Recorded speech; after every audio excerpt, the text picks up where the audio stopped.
प्रिय छात्र एवं छात्राओं या जो लोग भी हमारे इस यूट्यूब चैनल पर इस समय अध्ययन कर रहे हैं, आप सबका स्वागत है। हम आप सबके सहयोग एवं समर्थन से आज इस प्रकार के वीडियो बनाने में सफल हैं, इसलिए हम आप सबको बहुत बहुत धन्यवाद देते हैं। और आज की इस वीडियो में जो आपको हेडिंग दिख रहा है हिंदी व्याकरण, ये केवल हिंदी व्याकरण ही नहीं, ये संस्कृत व्याकरण का भी टॉपिक है जिसे आप ध्यान से तैयार करेंगे और आपको ये टॉपिक बड़े ही सरल तरीके से याद हो जाएगा। अब हम आपको थोड़ा सा बता दें, व्याकरण की ही बात है, चूँकि ये व्याकरण शब्द आपके सामने यहाँ आया है। तो व्याकरण का मतलब होता है विशेष आकलन करना, किसी टॉपिक का विशेष जानकारी रखना ही व्याकरण कहलाता है। अब व्याकरण, आप सोच रहे होंगे सर व्याकरण आपका कौन संधि है? चूँकि देखिए व्याकरण में एक कटा हुआ अक्षर है, तो व्याकरण जो हमारा है ये यण संधि है। व्याकरण में यण संधि है, आपको हम बता चुके हैं यण संधि के पहचान में कि यण संधि का पहचान कटा हुआ अक्षर होता है। आप इस बात को ध्यान में रखेंगे। हालांकि हर शब्दों के कटे हुए अक्षर में यण संधि नहीं आप प्राप्त कर सकते, लेकिन आपके जितने भी यण संधि के एग्जाम्पल अर्थात जितने भी शब्दों के एग्जाम्पल मिलेंगे, उन सबके कटे हुए अक्षर जो भी संधि में पूछे जाएंगे वो यण संधि के ही एग्जाम्पल होते हैं। इस बात को नोट रखिएगा। संधि यदि पूछा गया और उसमें कटा हुआ अक्षर है तो आप मानिए वो यण संधि है। अब हम आपको बताते चलें, इसमें हम आपको पढ़ाएंगे लकार। लकार का मतलब होता है काल। जैसे आप इंग्लिश में टेंस मीन्स काल जानते ही हैं, ऐसे लकार का मतलब भी काल होता है। इस बात की जो है बड़े ही ध्यान से अध्ययन करनी चाहिए। व्याकरण शब्द में बहुत कुछ लंबा चौड़ा बात है, लेकिन हम आपको संक्षेप में बताएंगे। तो लकार का मतलब काल, ठीक। हमारे संस्कृत में लकार जो होते हैं वो कुल 10 लकार होते हैं, लेकिन हमें अध्ययन मात्र 5 का ही करना होता है। और सारे लकारों का नाम ल अक्षर से ही पड़ता है। लट लकार, लंग लकार, लेट लकार, लोट लकार, बिदलिंग लकार, ये सब हमारे लकारों के नाम हैं। अब हम आपको बताते हैं, आपको फेयर बनाने की आवश्यकता पड़ेगी, क्योंकि हमने जो बनाया है, जो मैं लिखवाऊंगा वह नोट बिल्कुल फेयर जैसा ही है। तो लकार में आप पढ़ेंगे कुछ रूप बनाने के लिए। मेरा मुख्य उद्देश्य है कि आप रूप कैसे बनाएंगे, तो इसके बारे में है, जरा आप देखें इसको। तो लकार के बारे में आप देखिए, लकार का अध्ययन कैसे करना है, लकार क्या चीज़ है। हमारे जो लकार होते हैं उनके प्रकार मुख्य रूप से जो हैं आपको हम दिखाते हैं। ये आपका है लट लकार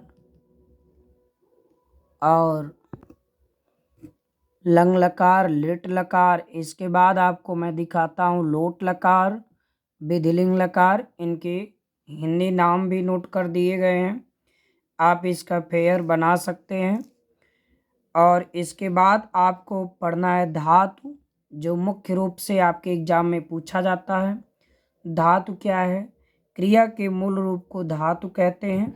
हमने यहाँ आपके नोट में रख दिया, क्रिया का जो मूल रूप होता है वो धातु कहलाता है। जैसे आपसे कह दिया जाए गच्छ, तो इसका मूल रूप गम होता है, गम धातु है, रूप गच्छ से चलता है, ठीक है।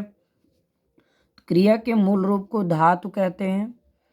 अब आपको किस धातु पे कौन सा रूप बनाना है, ये बहुत ही आसान तरीके से हम आपको बताएंगे कैसे रूप बनाया जाता है। देखिए, हम यहाँ लकार लट लकार के धातु के याद करने की ट्रिक बता रहे हैं। जैसे कोई भी धातु हो, गम धातु, पठ धातु, हंस धातु, जो भी धातु हो, आप इस ट्रिक को याद रखेंगे। आपका लकार ये जो है इसका रूप चुटकी बजा के तैयार कर सकते हो। अब वो क्या चीज़ है हम आपके सामने बताते हैं। देखिए, मुख्य चीज़ पहले हम आपको सूत्र बताते हैं, इसके बाद कैसे बनाया जाएगा ये आपको बताऊंगा। और आप एक बार याद कर लेंगे तो हर एग्ज़ाम में आपको याद रखना ज़रूरी नहीं है कि रटिए, आपको ऐसे ही याद रहेगा, थोड़ा सा माइंड लगाएंगे। अब आइए इसके हम कैसे ट्रिक बनाएं ध्यान देंगे। आपको कुछ चीज़ इसमें याद करनी है। प्रथम पुरुष, आपके पुरुष कितने होते हैं यह भी जान लीजिए, 3 पुरुष, प्रथम, मध्यम, उत्तम। इसमें जो इंग्लिश में आप पढ़ते हैं, प्रथम ये थर्ड पर्सन है, मध्यम ये सेकंड पर्सन, उत्तम फर्स्ट पर्सन। समझ में आ रहा होगा, ध्यान देंगे। तो देखिए, इसको याद रखना है। अति, अतः, अंति, अति, अतः, अंति। अति एक वचन, अतः द्विवचन, अंति बहुवचन। फिर मध्यम पुरुष में असि, अथः, अथ। ध्यान देंगे, यहाँ विसर्ग नहीं है, यहाँ विसर्ग है। उत्तम पुरुष आमि, आवह, आमह। इस चीज को आप ध्यान से याद रखेंगे। एक बार रिपीट कर लीजिए, बहुत जल्दी याद हो जाएगा अगर आप प्रयास करेंगे। आप सब प्रयास नहीं करते इसलिए आपको याद नहीं होता, मेहनत करिए, याद हो जाएगा। अति, अतः, अंति, अस, अथ, अथ, आमि, आवह, आमह। ये हो गया आपका ट्रिक। जैसे अभी आपको मान लीजिए पठ धातु का बनाना है, कैसे बनाएंगे। तो मान लिया हमने पठ धातु का हमें बनाना है। किस धातु का? पठ धातु का। यहाँ नोट कर देता हूँ। कह दिया गया कि पठ धातु का रूप लट लकार के सभी पुरुषों तथा सभी वचनों में लिखिए। तो आप कैसे नोट करेंगे? देखिए, पठ धातु का हम लोग रूप चलाएंगे। यहाँ मैं माना ये प्रथम पुरुष नोट कर दिया, यहाँ आपका मध्यम पुरुष नोट हो गया। देखिए, मध्यम पुरुष, मध्यम माने बीच में, ये बीच में पुरुष रहता है इसलिए इसका नाम मध्यम पुरुष, सेटिंग भी ठीक है।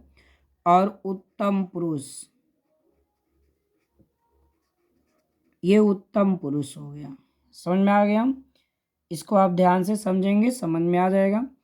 प्रथम पुरुष, देखिए हम लोग पठ धातु का रूप कैसे बनाएंगे। पठ में अति जोड़ दीजिए। अगर आपको याद है अति, अतः, अंत, तो आप तुरंत कह देंगे सर पठत, पठता, पठंती। असि, अथयथ, पठसि, पठथ, पठथ। आमि, आवह, आमह, पठामि, पठावह, पठामह। आपको याद हो गया। ऐसे गच्छ का बना लीजिए। गच्छति, गच्छतः, गच्छन्ति, गच्छसि, गच्छतः, गच्छत, गच्छामि, गच्छावह, गच्छामः। ये आपको याद हो गया। आपको मान लीजिए हंस का बनाना है। हंसति, हंसता, हंसन्ति, हंससि, हंसथ, हंसथ, हंसामि, हंसावा, हंसामा। बन जाएगा। ये भी रूप आप याद कर सकते हैं। लिख का बनाना है। लिखत, लिखता, लिखन्ति, लिखसि, लिखथ, लिखत, लिखामि, लिखावह, लिखामः। समझ में आ रहा है? ऐसे आप भी बोल सकते हैं, प्रैक्टिस करिए थोड़ा। तो देखिए, हम बना रहे हैं। पठ का मुँह चलाना है तो पठ। देखिए, ठ के नीचे हलंत है, ध्यान देंगे यहाँ। और इसमें अति जोड़ना है तो अ स्वर ठ में मिलेगा तो ठ पूरा हलंत विहीन हो जाएगा। तो पठ में अति जोड़ दिए तो हो गया पठति। फिर क्या होगा? पठतः। फिर क्या होगा? पठन्ति। फिर देखिए पठसी, क्योंकि क्या जोड़ेंगे? असी। फिर पठथः, क्या जोड़ेंगे? अथः। तो पठथ, देखिए यहाँ ठ रहेगा। पठथः, पठथ। थोड़ा सा ध्यान देना है। अब आमी जोड़िए तो हो गया पठामी, आमे जोड़िए पठामह, और आम आवह आमह, देखिए आवह है ये वह रहेगा, पठामह पठावह पठामह। समझ में आ गया? इस चीज को आप ध्यान से, ऐसे आप और भी बना सकते हैं रूप।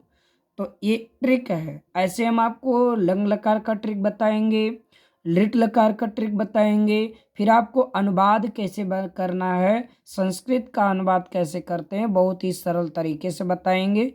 आप ध्यान से पढ़िए, इसको स्टडी करिए, ताकि आपका जो समय है वो सदुपयोग में आए।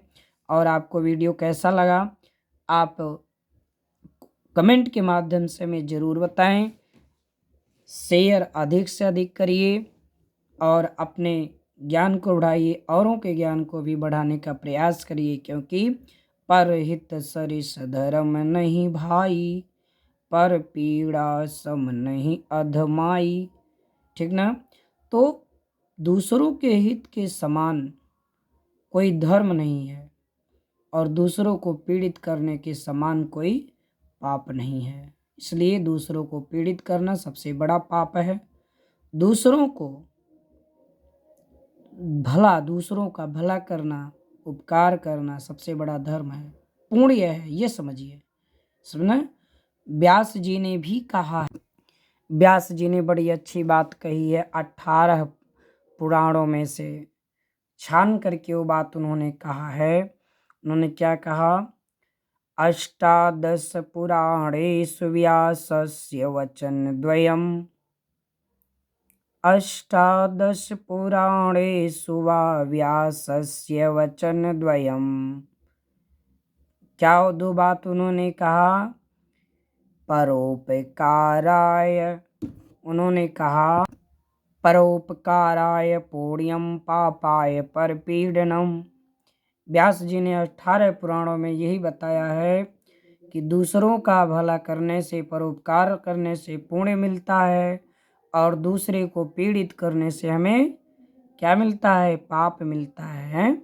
अष्टादश पुराणेषु व्यासस्य वचनद्वयम्, पाप पुण्याय पर